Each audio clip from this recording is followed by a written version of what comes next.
일단은 저희 병원에 오면 체성분 검사부터 하자 그래요. 체성분 검사 하는 데도 있고 안 하는 데도 있고, 어떤 선생님은 초음파 검사해가지고 피부에 있는 지방 두께를 보자 뭐 이렇게 이야기를 하신대요. 아주 좋은 방법이라고 생각돼요. 근데 저는 체성분 검사를 먼저 하자고 하는데, 그게 가장 큰 이유는 무엇인가 하면은, 이 체성분 검사를 하면은 내 몸에 지방이 얼마나 있는가 이거를 알 수 있어요. 그래서 내가 지방이 많구나 적구나 아주 좋은 지표죠. 근데 불행히도 이것은 피부 밑에 있는 지방보다는 우리 몸 전체에 지방이 얼마나 있느냐를 말해주는데, 그렇다고 해서 뭐 의미가 없는 것은 아니고요. 그 외에 지방량이라고, 우리가 이분은 지금 8.3kg 됐어요. 되게 적은 편이네요. 그죠? 되게 적은 편인데, 이 지방량도 중요하지만 제가 중요시 보는 것은 제지방량. 그래서 체중에서 지방을 뺀 나머지, 그러니까 뭐예요? 근육과 뼈를 만드는, 우리 건물로 따지면은 건물의 기본 골격이라고 할 수 있죠. 이 무게를 봐요. 이분은 37.7kg. 좀 마른 편이네요.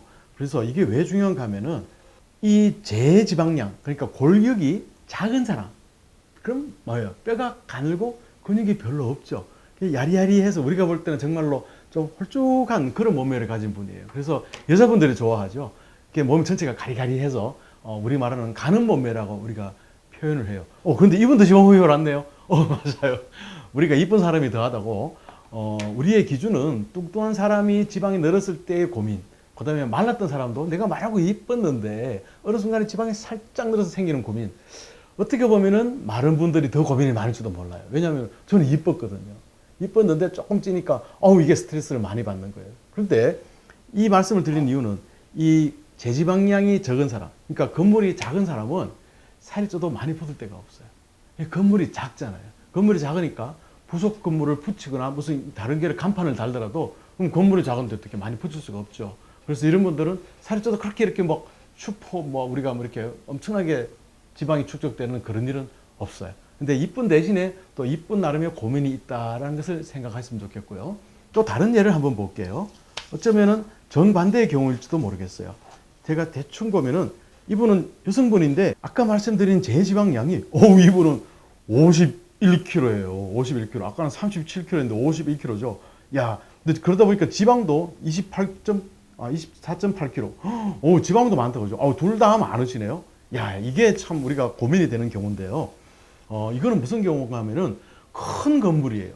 아까 분은 제지방량이 적으니까 골격이 작은 분이에요. 근데 이분은 되게 크네요. 큰 건물이죠. 큰 건물의 문제가 뭐냐? 건물이 크죠. 건물이 크다 보니까 이 큰 건물에는 뭐가 많이 들어가요. 큰 건물이다 보니까 뭐가 많이 붙을 거 아니에요. 그러니까 피하지방이, 큰 건물을 가진 사람은 피하지방이 더 쉽게 늘어요. 그래서 마른 사람이 살이 좀 찐 거는 조금 쪘지만 스트레스 받는다 하지만, 건물이 큰 제지방량이 많은 사람이 살이 찌면 정말로 많이 쪄요. 우리가 쉽게 생각하면 발레리나가 은퇴했을 때 살이 찌는 거 하고, 역도 선수가 역도 운동을 열심히 하다가 은퇴했을 때 살이 찌는 거하고 비교해 보시면 돼요. 발레리나는 가리가리해서 쪄도 별로 안 쪄요. 물론 본인 나름의 고민은 되겠지만, 근데 역도 선수는 근육이 많잖아요. 찌면은 진짜로 많이 찌죠. 그래서 이런 경우마다 우리가 사실 지방 흡입하는 의사들은 다 이 경우가 다 다른 거예요. 물론 우리가 큰 양극단을 봤는데, 이렇게 사람들이 차이가 있기 때문에 여기에 맞춰서 어떻게 디자인을 할 것인가는 그 수술하는 선생님이 이 환자를 어떻게 더 이쁘게 만들 수 있는 안을 가지고, 눈을 가지고 거기에 맞춰서 디자인을 해야지 예쁜 결과가 나온답니다.